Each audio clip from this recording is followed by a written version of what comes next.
ఈ నెలలో 27వ తేదీన ప్రతి సంవత్సరం జరుపుకుంటున్నాం. ముఖ్యంగా ప్రపంచంలో అన్ని జాతులను మానవాళిని ఒక దిశానిర్దేశంలో మంచి మార్గంలో నడిపించే లోకరక్షకుడు యేసుక్రీస్తు. ఆయన పుట్టినరోజు వేడుకలు ప్రపంచవ్యాప్తంగా కొన్ని వందల దేశాల్లో జరుపుకుంటూ ఉన్నాం. ఎందుకంటే ఆయన లోకరక్షకుడు కాబట్టి. అలాంటి మహానుభావుడు దేవుడు ఆయన క్రీస్తు సంబరాలు, ముఖ్యంగా చిన్నపిల్లలు ఎంత బాగా వాళ్ళు తర్ఫీదు పొంది వాళ్ళు ఆటలు, పాటలు, కీర్తనలు, వాక్యాలు, బైబిల్ పఠనం ఎంతో ఆనందాన్ని, సంతోషాన్ని కలిగిస్తుంది. ఇదంతా మానవాళిని మంచి మార్గంలో నడిపించడానికి వారు నేర్చుకున్న మార్గం, బైబిల్ నేర్పిన మార్గం, ఆ దేవుడు చెప్పిన మార్గం. ప్రతి ఒక్కరం దైవజనులందరూ కూడా సక్రమ మార్గంలో, ఆ జీసస్ క్రీస్తు మార్గంలో నడవాలి. వారు మన కోసం పుట్టాడు, మన కోసమే ఆయన మరణించడం జరిగింది. మనందరికీ ఒక దిశానిర్దేశం, ఒక దేవుడిగా మనకు ఒక సక్రమ మార్గాన్ని మనకు అందజేయటం జరిగింది. అలాంటి ఆ మార్గాన్ని, ఆ సన్మార్గాన్ని ఎప్పటికీ మనం ఆచరించాలి. దాన్ని మనం అందరూ ఆచరించేలాగా ప్రతి ఒక్కరం చెప్పాలి. అంతటి గొప్ప మార్గాన్ని ప్రతి ఒక్కరు ఆచరిస్తే ప్రపంచం శాంతితో హాయిగా ఉండగలుగుతాం. అందరు బిడ్డలు, పెద్దవారు, చిన్నవారని లేకుండా ప్రశాంతతతో, శాంతి భద్రత సమస్యలు ఉండవు, ఆరోగ్య సమస్యలు ఉండవు, ఏ ఇబ్బందులు ఉండవు, అందరూ సంతోషంగా ఉండవు. ఆ మార్గాన్ని ఆచరిస్తే ప్రతి ఒక్కరం ప్రేమ, అభిమానం, క్షమ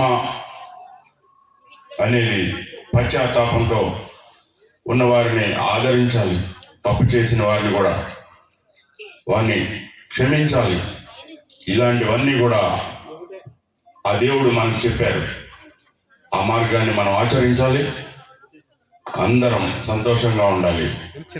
ముఖ్యంగా మన గ్రామంలో జాన్ బాబు గారు ఆధ్వర్యంలో చక్కగా ఈ కార్యక్రమాలు చేయటం, యువత, అలాగే ఈ సండే స్కూల్స్ పిల్లలకు తర్ఫీదు ఇచ్చిన వారు, ముఖ్యంగా క్రైస్తవ జనులైన మీ అందరూ చాలా బాగా నిర్వహించుకోవటం చాలా సంతోషకరం.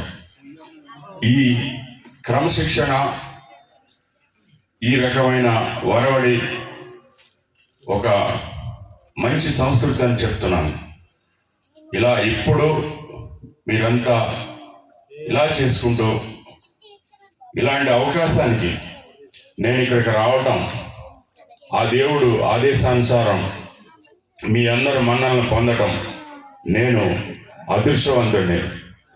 నేను మీ అందరికీ కూడా నేను హృదయపూర్వకమైన కృతజ్ఞతలు తెలియజేసుకుంటున్నాను. మీలో ఒకరిగా ఇలా పాలు పంచుకోవటం, మీ సంతోషంలో నేను కూడా ఉండటం, నా సతీమణి కూడా రావటం నాతో పాటు, ఇది మా అదృష్టంగా భావిస్తున్నాం. మీ అందరి మన్నలను పొందటం, మీ అందరి ఆశీస్సులు, దీవెనలు పొందుతూ గ్రామంలో కూడా మంచి పనులు చేయడానికి మీ అందరూ ఆశీస్సులు నేను కోరుకుంటున్నాను.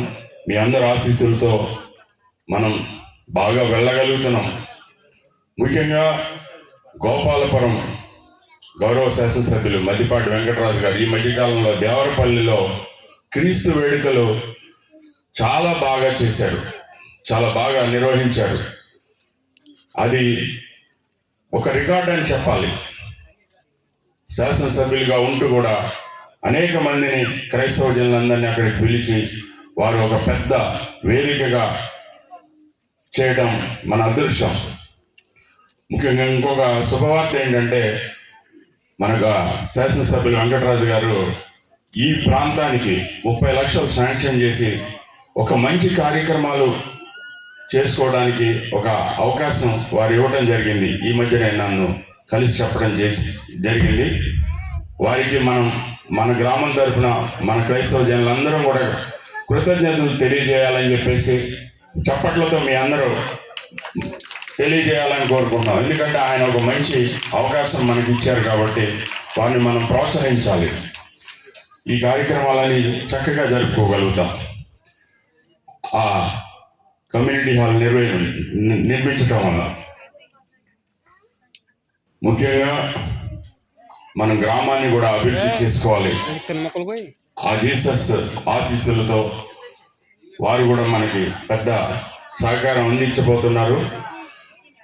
మనం రానున్న కాలం అంతా మంచి కాలం అనే చెప్పాలి. ఈ మధ్య కాలంలో మన గ్రామంలో మేడిని రత్నాజీరావు గారు అనే మన గ్రామంలో ఒక అభివృద్ధికి ఒక మూలస్తంభమైన వారు చనిపోవటం కొంచెం బాధాకరం. ప్రతి సంవత్సరం వారు కూడా రావటం జరిగేది, వారు మరణించటం బాధాకరం. వారికి మనందరి తరపున సంతాపం తెలియజేస్తున్నాను గ్రామ పెద్దగా. ఇంకా క్రైస్తవ మార్గంలో నడిచే మనందరం మరింత ఘనంగా జరుపుకోవాలి ఈ వేడుకల్ని. ఎక్కడో బెంగళూరు నుంచి, కొవ్వూరు నుంచి, ఇంకా ఇతర ప్రాంతాల నుంచి కూడా చాలా శ్రద్ధాభక్తులు